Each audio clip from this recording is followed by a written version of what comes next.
जय श्री राम मित्रों, आप सभी का मेरे दिव्य लोक इस चैनल पर स्वागत है।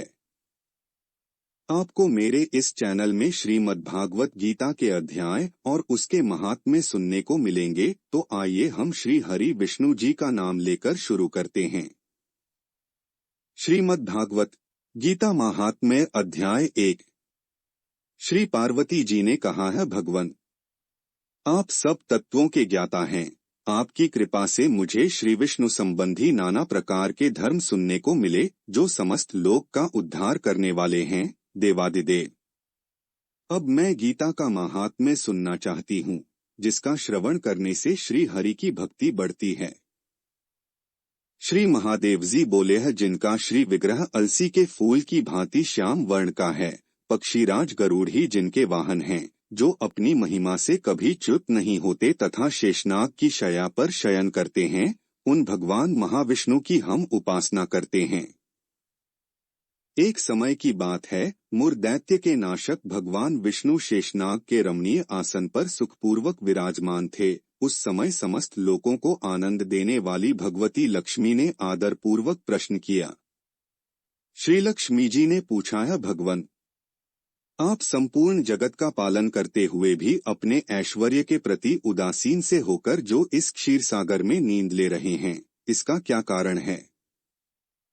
श्री भगवान बोले हैं, सुमुखी मैं नींद नहीं लेता हूँ, अपितु तत्व का अनुसरण करने वाली अंतर्दृष्टि के द्वारा अपने ही माहेश्वर स्वरूप का साक्षात्कार कर रहा हूँ। यह वही तेज है जिसका योगी पुरुष कुशाग्र बुद्धि के द्वारा अपने अंतःकरण में दर्शन करते हैं तथा जिसे मीमांसक विद्वान वेदों का सार तत्व निश्चित करते हैं। वह माहेश्वर तेज एक अजर प्रकाश स्वरूप आत्मरूप रोग शोक से रहित अखंड आनंद का पुंज निष्पन्द तथा द्वैतरहित है। इस जगत का जीवन उसी के अधीन है, उसी का अनुभव करता हूँ, देवेश्वरी। यही कारण है कि मैं तुम्हें नींद लेता सा प्रतीत हो रहा हूँ। श्री लक्ष्मी जी ने कहा है, अंतर्यामी आप ही योगी पुरुषों के ध्येय हैं। आपके अतिरिक्त भी कोई ध्यान करने योग्य तत्व है, यह जानकर मुझे बड़ा कौतूहल हो रहा है। इस चराचर जगत की सृष्टि और संहार करने वाले स्वयं आप ही हैं। आप सर्वसमर्थ हैं। इस प्रकार की स्थिति में होकर भी यदि आप उस परम तत्व से भिन्न हैं, तो मुझे उसका बोध कराइए। श्री भगवान बोले हैं, प्रिय आत्मा का स्वरूप द्वैत और अद्वैत से पृथक, भाव और अभाव से मुक्त तथा आदि और अंत से रहित है। शुद्ध ज्ञान के प्रकाश से उपलब्ध होने वाला तथा परमानंद स्वरूप होने के कारण एकमात्र सुंदर है। वही मेरा ईश्वरीय रूप है। आत्मा का एकत्व ही सबके द्वारा जानने योग्य है। गीता शास्त्र में इसी का प्रतिपादन हुआ है। अमित तेजस्वी भगवान विष्णु के ये वचन सुनकर लक्ष्मी देवी ने शंका उपस्थित करते हुए कहा है, भगवन यदि आपका स्वरूप स्वयं परमानंदमय और मनवाणी की पहुंच के बाहर है, तो गीता कैसे उसका बोध कराती है? मेरे इस संदेह का निवारण कीजिए। श्री भगवान बोले हैं, सुंदरी सुनो, मैं गीता में अपनी स्थिति का वर्णन करता हूँ। क्रमश 5 अध्यायों को तुम 5 मुख जानो, 10 अध्यायों को 10 भुजाएं समझो तथा 1 अध्याय को उदर और 2 अध्यायों को दोनों चरण कमल जानो। इस प्रकार यह 18 अध्यायों की वामयी ईश्वरीय मूर्ति ही समझनी चाहिए। यह ज्ञान मात्र से ही महान पातकों का नाश करने वाली है। जो उत्तम बुद्धि वाला पुरुष गीता के 1 या आधे अध्याय का अथवा 1 आधे या चौथाई श्लोक का भी प्रतिदिन अभ्यास करता है, वह सुशर्मा के समान मुक्त हो जाता है। श्री लक्ष्मी जी ने पूछा है, भगवन सुशर्मा कौन था? किस जाति का था और किस कारण से उसकी मुक्ति हुई? श्री भगवान बोले हैं, प्रिय सुशर्मा बड़ी खोटी बुद्धि का मनुष्य था और पापियों का तो वह शिरोमणि ही था। उसका जन्म वैदिक ज्ञान से शून्य और क्रूरतापूर्ण कर्म करने वाले ब्राह्मणों के कुल में हुआ था। वह न ध्यान करता था, न जप, न होम करता था, न अतिथियों का सत्कार। वह मूढ़ होने के कारण सदा विषयों के सेवन में ही लगा रहता था। हल जोतता और पत्ते बेचकर जीविका चलाता था। उसे मदिरा पीने का व्यसन था तथा वह मांस भी खाया करता था।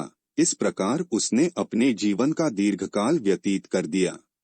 एक दिन मूढ़ बुद्धि सुशर्मा पत्ते लाने के लिए किसी ऋषि की वाटिका में घूम रहा था। इसी बीच में काल रूप धारी काले सांप ने उसे डंस लिया। सुशर्मा की मृत्यु हो गई। तदंतर वह अनेक नरकों में जा वहां की यातनाएं भोग कर मृत्युलोक में लौट आया और वहां बोझ ढोने वाला बैल हुआ। उस समय किसी पंगु ने अपने जीवन को आराम से व्यतीत करने के लिए उसे खरीद लिया। बैल ने अपनी पीठ पर पंगु का भार ढोते हुए बड़े कष्ट से 7-8 वर्ष बिताए।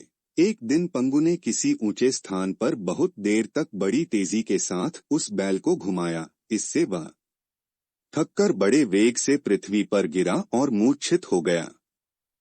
उस समय वहां कुतूहलवश आकृष्ट हो बहुत से लोग एकत्रित हो गए। उस जन समुदाय में से किसी पुण्यात्मा व्यक्ति ने उस बैल का कल्याण करने के लिए उसे अपना पुण्य दान किया। तत्पश्चात कुछ दूसरे लोगों ने भी अपने अपने पुण्यों को याद करके उन्हें उसके लिए दान किया। उस भीड़ में एक वेश्या भी खड़ी थी। उसे अपने पुण्य का पता नहीं था, तो भी उसने लोगों की देखा देखी उस बैल के लिए कुछ त्याग किया। तदंतर यमराज के दूत उस मरे हुए प्राणी को पहले यमपुरी में ले गए। वहां यह विचार कर कि यह वेश्या के दिए हुए पुण्य से पुण्यवान हो गया है, उसे छोड़ दिया गया। फिर वह भूलोक में आकर उत्तम कुल और शील वाले ब्राह्मणों के घर में उत्पन्न हुआ। उस समय भी उसे अपने पूर्व जन्म की बातों का स्मरण बना रहा। बहुत दिनों के बाद अपने अज्ञान को दूर करने वाले कल्याण तत्व का जिज्ञासु होकर वह उस वेश्या के पास गया और उसके दान की बात बतलाते हुए उसने पूछा, तुमने कौन सा पुण्य दान किया था?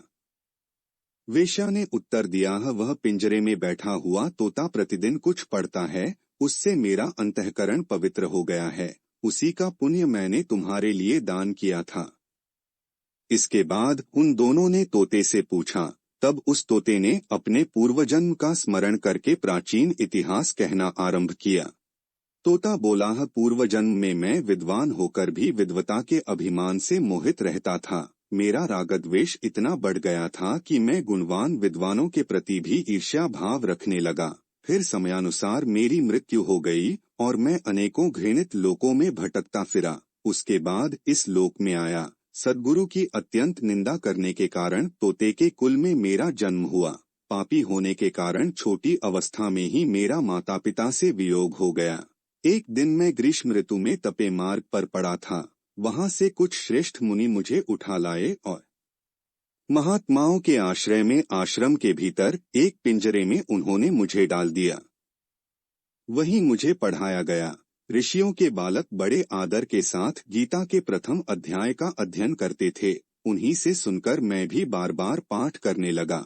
इसी बीच में एक चोरी करने वाले बहेलिये ने मुझे वहां से चुरा लिया। तत्पश्चात इस देवी ने मुझे खरीद लिया। पूर्व काल में मैंने इस प्रथम अध्याय का अभ्यास किया था, जिससे मैंने अपने पापों को दूर किया है। फिर उसी से इस वेश्या का भी अंतःकरण शुद्ध हुआ है और उसी के पुण्य से ये द्विजश्रेष्ठ सुशर्मा भी पाप मुक्त हुए हैं। इस प्रकार परस्पर वार्तालाप और गीता के प्रथम अध्याय के महात्म्य की प्रशंसा करके वे तीनों निरंतर अपने अपने घर पर गीता का अभ्यास करने लगे। फिर ज्ञान प्राप्त करके वे मुक्त हो गए। इसलिए जो गीता के प्रथम अध्याय को पढ़ता, सुनता तथा अभ्यास करता है, उसे इस भवसागर को पार करने में कोई कठिनाई नहीं होती। हमने अभी श्रीमद्भागवत गीता अध्याय 1 का महात्म्य सुना। इसी तरह से श्रीमद्भागवत गीता के 18 अध्याय और उनके सभी महात्म्य इस चैनल में आपको सुनने को मिलेंगे, तो इस चैनल को सब्सक्राइब कीजिए। धन्यवाद।